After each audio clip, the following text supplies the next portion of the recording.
I want to continue this discussion on the Biden administration's botched withdrawal of Afghanistan by bringing on our very own retired Lieutenant General Jerry Boykin, who now serves as FRC's Executive Vice President. General Boykin, as many of you know, spent the last 4 years of his 36-year military career serving as the Deputy Undersecretary of Defense and Intelligence, and he was also one of the original members of the U.S. Army's Delta Force. General, always great to see you, my friend. Thank you for joining us on Washington Watch. Thank you, Jody. I'm delighted to be with you. Well, first of all, I'm interested in your reaction to some of the testimonies that have come out from these Gold Star families. Yeah, I don't even know what to say, Jody.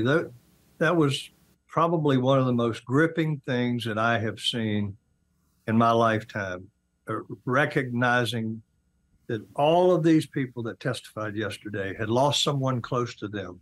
But there they were, poised. There was emotion, but they were poised, and they spoke from their heart. And I don't know of anybody that could criticize them or say anything that would not be true in terms of how they came across and how they poised themselves to do a very difficult task for them. Well, I have a clip here that I really want to get your reaction to. This is Cheryl Rex. She was one of the family members who testified, and she shared yesterday about what President Biden said to her. So please roll clip 5, please. When Joe Biden, our elected president, entered the room, when he approached me, his words to me were, my wife Jill and I know how you feel. We lost our son as well and brought him home in a flag-draped coffin. My heart started beating faster, and I started shaking, knowing that their son died from cancer and they were able to be by his side. How in the world do you wrap your brain around that, General? What are your thoughts when the President of the United States makes such a comment to one of these Gold Star families? Jody, this president has a very long history of lying to people, especially to the American people, that he was sworn to support and defend. I find that to be one of the most disgusting things. And I will tell you, Jody, this is because we got what we asked for in an administration that does not care about those soldiers. An administration does not understand how critical they are to our security. And I'll tell you, what we're seeing right now is the demise of our military. When you see stuff like that, and you reflect on it for just a moment, you realize we need a commander-in-chief that not only cares about our soldiers, our sailors, our airmen, and our Coast Guardsmen, but will do what is right by them to make sure that when the time comes to go to war, they're ready to go to war and win. And all of this woke nonsense that we're getting out of this administration is doing nothing but bringing us down, by keeping us from being ready to go to war. You know, I remember that withdrawal like it was yesterday. It's one of those things that will forever be implanted in my mind because it set a whole new direction for our congressional office. We, for the next literally almost 6 months, 24/7, helped families get out. And even as recent as last month, my staff was still getting people out. But as we look back, I'm sure you have unbelievable memories yourself, just from your experience in the military. But this looks to be a page in history that this administration simply hopes the American people will forget. And frankly, there's good reason why they want everybody to forget, right? I mean, this was a horrible thing. But actually, this administration is still withholding information, still not getting the truth out. Isn't that correct? That is absolutely correct, Joe. You know, let me take a step back.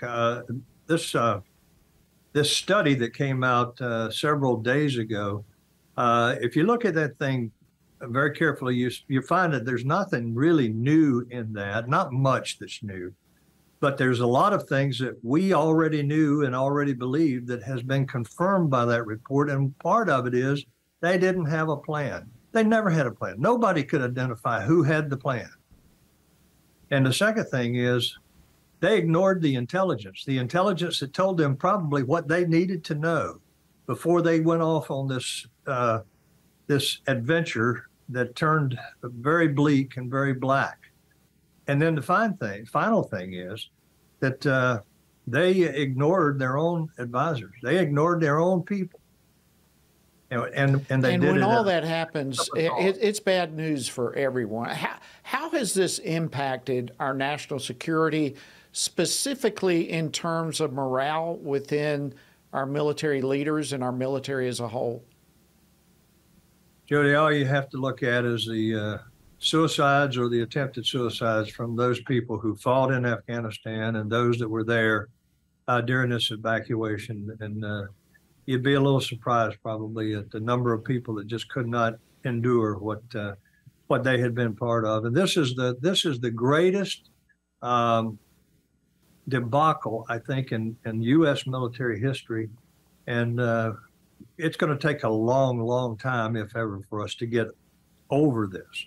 We're going to have to work very hard, and we're going to have the support of some leaders. We're going to have leaders that are willing to focus on making our military fit to fight. General, 30 seconds. What should this administration do this month in recognition of the 2-year anniversary? Yeah, I think what the administration should do right now is start looking real hard for some leaders. Real leaders that are willing to go into combat and be ready to fight when they get there. And that is not what we have right now as leaders. Well, General Jerry Boykin, you are one of those phenomenal leaders. Thank you for your incredible service to our country and your continued service to the kingdom of God through the Family Research Council. All of us give you a big salute and gratitude. Thank you for joining us. Thank you.